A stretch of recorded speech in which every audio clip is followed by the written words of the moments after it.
मेरे प्यारे देश के प्यारे देशवासियों, आज जब मैं आपसे मुखातिब हो रहा हूँ तो बहुत विचलित हूँ। मन में गहरी पीड़ा है। कोरोना की महामारी ने समूची दुनिया में हिला कर रख दिया है। हमारे प्यारे देश भारत में भी यह तेज़ी से फैल रहा है। America, England, Italy, France, Spain जैसे देशों में इसका कहर काबू से बाहर हो रहा है। दुनिया में संक्रमित लोगों की संख्या लाखों में हो गई है। इससे मरने वालों की संख्या भी 1 लाख के पार हो गई है। अभी तक इसका कोई भी असरदार उपचार सामने नहीं आया है। हालात को देखते हुए हमारी सरकार ने 3 मई तक लॉकडाउन बढ़ा दिया है। लॉकडाउन का यह दूसरा चरण पूरे देश के लिए, देश में एक एक नागरिक के लिए बहुत ही महत्वपूर्ण है। इस लॉकडाउन में हमें कोरोना को काबू करना ही होगा। 3 सप्ताह के लॉकडाउन ने हमारे सामने अनेक कठिनाइयां पैदा की है। हमारा सामाजिक जीवन रुक गया है, हमारा आना जाना रुक गया है, उद्योग व्यापार बंद हो गए हैं, लोगों के सामने रोजी रोटी का संकट पैदा हुआ है, कमजोर वर्गों पर भारी मार पड़ रही है। लेकिन मनुष्य का जीवन इन सब से बड़ा है। जान है तो जहान है। जब जीवन रहेगा तभी सारे क्रियाकलाप चलेंगे। इसलिए प्राथमिकता मनुष्य का जीवन बचाने की है। जो लॉकडाउन बढ़ाया गया है उसमें लोगों की परेशानियां बढ़ेगी।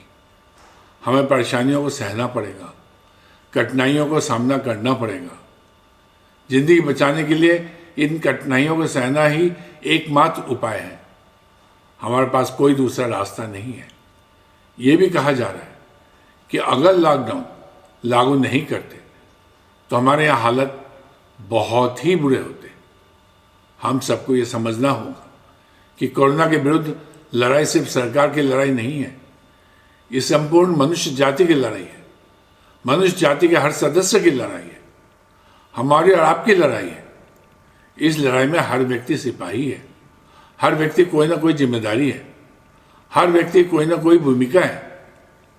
अगर हम सब ये मान लेंगे कि जो कुछ करना है वो सरकार को करना है, अस्पतालों और डॉक्टरों को करना है, पुलिस और प्रशासन को करना है, तो यकीन मानिए कि हम कोरोना के विरुद्ध लड़ाई हार जाएंगे। अगर हमें कोरोना को हराना है तो हमें भी स्वयं को एक सिपाही मानना होगा। हम जहाँ भी जैसे हैं वहाँ अपनी भूमिका निभानी होगी। अगर हमें थोड़ी कठिनाई हो रही है तो ये कठिनाई हमें सहनी होगी। एक बड़ी विपदा को टालने के लिए छोटी कठिनाई को सहने में ही समझदारी है। ये बेहद कठिन दौर है। इंसान खतरे में है, इंसानियत खतरे में है।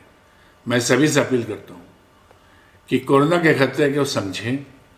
आपका चाहे कोई भी धर्म हो, कोई भी संप्रदाय हो, कोई भी मजहब हो, सबको इनके ऊपर उठने की ज़रूरत है। इस समय हम सबका मजहब इंसानियत ही होना चाहिए, इंसानों को बचाना होना चाहिए।